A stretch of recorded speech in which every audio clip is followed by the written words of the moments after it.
सुरुवातीला एक मोठी बातमी।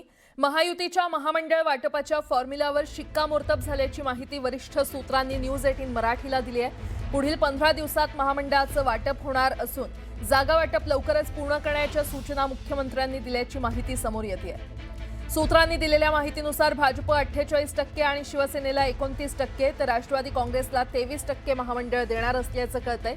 दरम्यान महामंडळांसाठी अजून 1-2 बैठकांची शक्यता आहे। मात्र आता कुठलं महामंडळ कुणाला हे लवकरच ठरणार असल्यानं राजकीय वर्तुळात चर्चांना उधाण आलंय।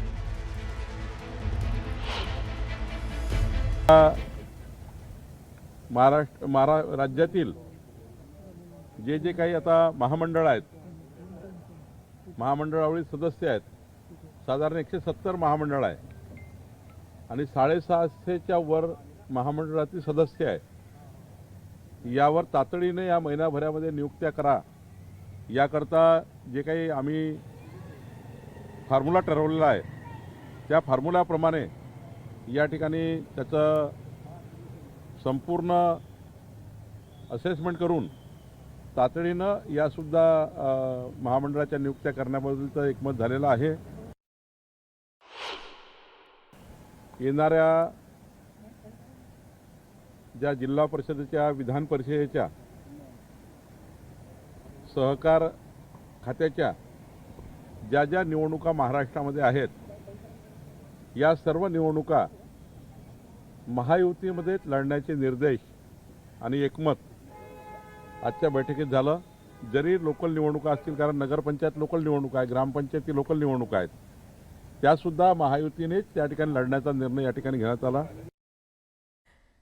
महायुतीच्या समन्वय समितीची महत्त्वाची बैठक मुख्यमंत्री देवेंद्र फडणवीस यांच्या वर्षा निवासस्थानी पार पडली। या बैठकीला मुख्यमंत्र्यांसह उपमुख्यमंत्री सुनेत्र पवार आणि एकनाथ शिंदे हे उपस्थित होते। या बैठकीत महायुतीतील अंतर्गत वादावर सखोल चर्चा झाल्याची माहिती आहे। तर रखडलेली महामंडळं आणि जिल्ह्यातील जिल्हा नियोजन निधीचा आढावा बैठकीत घेण्यात आला। दरम्यान ज्या जिल्ह्यांमध्ये निधीवरून महायुतीतील पक्षात मतभेद उद्भवतील तिकडे आयुक्तांमार्फत तोडगा काढण्याचा प्रयत्न केला जाणार आहे। तसंच मतभेद मिटले नाही तरच मुख्यमंत्री आणि दोन्ही उपमुख्यमंत्री यांच्या उपस्थितीमध्ये सोडवण्यात येतील। कोणतंही त्या ठिकाणी महायुतीबद्दल कोणी त्या ठिकाणी चुकीच्या पद्धतीने वागणार नाही।